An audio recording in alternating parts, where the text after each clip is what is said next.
What's up mga boys? Good evening. So, galing ako ng guys. Ay, may checkpoint.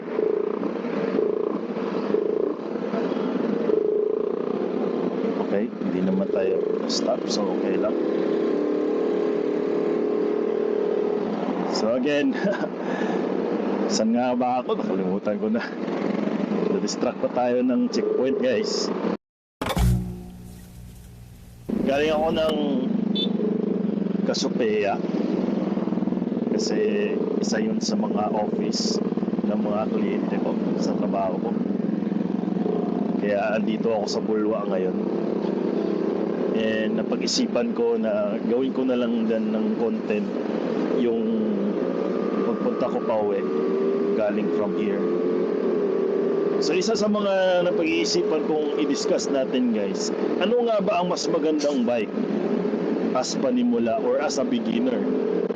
Manual or scooter? Of course, pretty obvious guys, no? Kung nagsisimula ka pa lang, wala ka talagang background sa pagra-rides or pagdadrive ng motorsiklo, magandang panimula talaga sa beginner scooter. Kasi dito sa scooter kasi guys, ang unang-una mo lang matututunan is paano mo babalansi yung motor. Tapos matutunan mo din kung paano yung throttle control. Sorry, nabubulol na ako. Throttle control. So yun yung pagpiga natin sa acceleration guys, o sa kung sa sasakyan pa yung gasolinador, acceleration na lang siguro yung term yung gagamitin natin. So maganda naman guys, maganda naman na scooter yung panimulang bike mo kasi matutunan mo yung talaga kung paano balansehin yung motor and hindi ka kailangang magkambyo pa sa kaliwang kamay mo kasi lahat ng pagdala mo ng motor nasa kanang kamay mo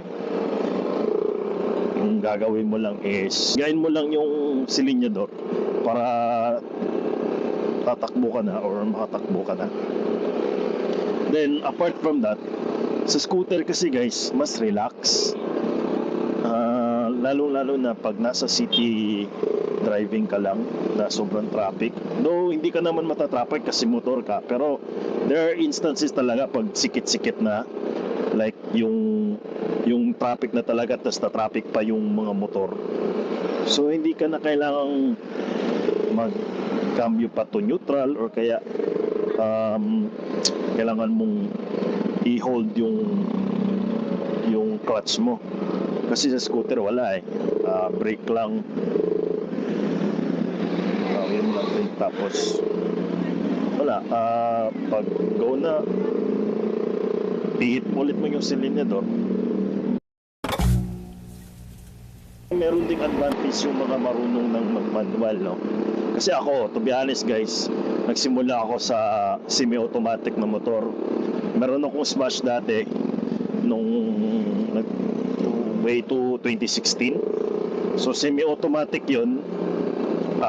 Walang clutch yun, pero meron yung shifter, apat pababa, tapos neutral yung nasa itaas. So I know sa mga pamilyar din, lalo na sa mga 125cc, ganun yung pattern ng isang semi-automatic. So after nung semi-automatic ako, nagkaroon ako ng matatawag nito CR125, yung sa SYI. Nakaroon ako doon ako nag-start ng mag-manual kasi at that time I think that was 2018, hindi pa lang or papasok pa lang ata ng pandemic, 2019. Ang daming mga nakaka-copy racer dito sa Cagayan de Oro, na-amaze ako sa kanila kasi ang kugwapo nila tingnan. Yung luma ka na pero na-amaze ka kasi yung luma na hindi parang luma. Ewan ko, kayo na lang bahalang umintindi.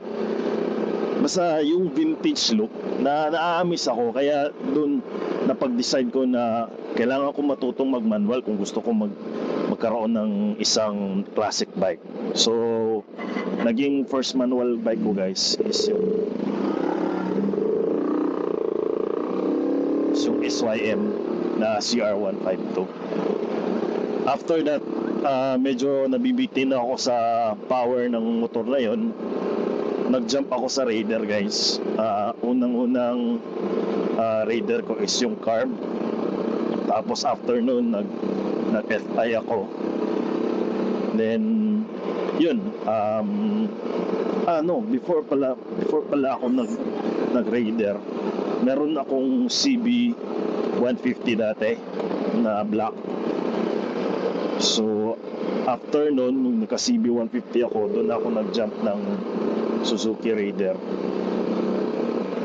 So, kung ikukumpara mo sila, guys, at first talaga, kung nag-start ka sa manual, may enjoy mo yung manual kasi hindi ka aantokin, tapos matutuwa ka kasi magkakambyo-kambyo ka, parang lalaruin mo yung shift o yung takbo ng motor mo,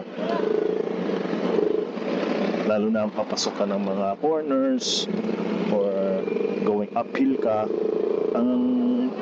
Yun yung nakakatuwa sa mga manual kasi may control ka sa anong magiging speed mo or magiging torque mo, no, na gusto mo para sa motor mo. Unlike kasi sa mga automatic, guys, kailangan mo talagang ipihit pababa pa yung silinyador para ibigay niya yung hinihingi mo na speed. Pero I don't know lang, siguro baka sa mga ibang mga automatic like yung ADV 350 or ADV 750, siguro hindi ko lang alam kasi yung ADV 750 meron yung shifter, pero sa ADV 350 wala. Pero ewan ko lang, siguro hindi ko pa naman kasi natatry yung mga motor na yun, kahit mga automatic yun. I think siguro konting pihit lang may bibigyan niya yung torque. Pero unlike sa mga pinaka-common talaga, sa mga NMAX, Aerox, Mio, Click, kailangan mo talagang pigain pa yung cylinder kung may gusto kang i-reach na speed. Pero unlike sa manual, guys, hindi ka mahirapan doon kasi ang gagawin mo lang, kung gusto mo yung galit yung makina, kailangan mo lang ibaba yung gearing mo para ibigay niya yung torque o yung tulin na kailangan mo sa kaabutin yung pinaka top speed na gusto mo. So yun yung pinakaiba. Pero to be honest, guys, mas na-enjoy ko yung scooter, lalo na pag nasa city. Kasi sa scooter kasi, guys, napaka-relax. Tapos yung mga ganitong makina like ganito, yung Aerox ko, refine yung makina. Na-observe ko kasi sa mga mababang cc na scooter like yung Click 125, masyadong ma-vibrate, malakas yung vibration niya, or yung parang at the low RPM pa lang galit na yung makina, mararamdaman mo yung panggilid niya na galit o merong vibrate. Pero unlike sa mga 150, guys, napaka-refine ng makina, hindi mo mararamdaman yung galit unless kung ibigan mo ng ganun yung motor, saka mo pa mararamdaman. Pero mawawala din naman kasi parang may linear yung power na output na binibigay ng mga ganitong scooter. Sa mga manual na motor, hindi naman ibig sabihin na hindi sila refined. Refined din naman yung mga takbuhan nila. Pero meron lang mga certain point na mararamdaman mo yung vibration. Like sa sobrang topic dito. Like sa CB150X ko, guys. Yung Grand talaga mararamdaman mo yung Grand na low RPM. Like mga sa first gear, second gear ka. Pero pag piniga mo na yung third gear niya, no, on to fourth gear, mawawala naman din yung vibration.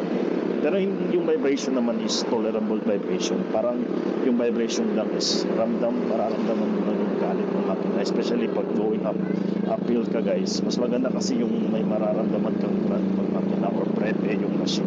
Kasi alam mo na kung ipipiga mo yung motor na yun, hindi ka mabibitin, especially sa mga paahon.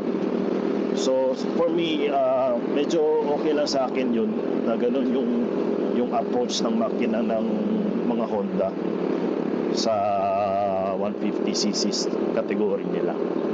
Pero sa Sniper hindi kasi ganun eh. Ang vibration kasi ng Sniper is nasa above, sa mga high RPM na sila yung vibration. Pero in the low gear hindi eh. Napakapino na takbo ng Sniper, which is more, kaya siguro na majority ng mga motorbike consumers pinipili talaga yung Sniper.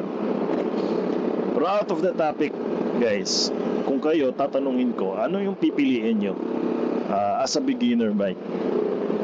Automatic or manual? Comment naman kayo dyan sa baba para malaman ko kung ano yung mga perspective nyo o pananaw nyo in terms of that ideas.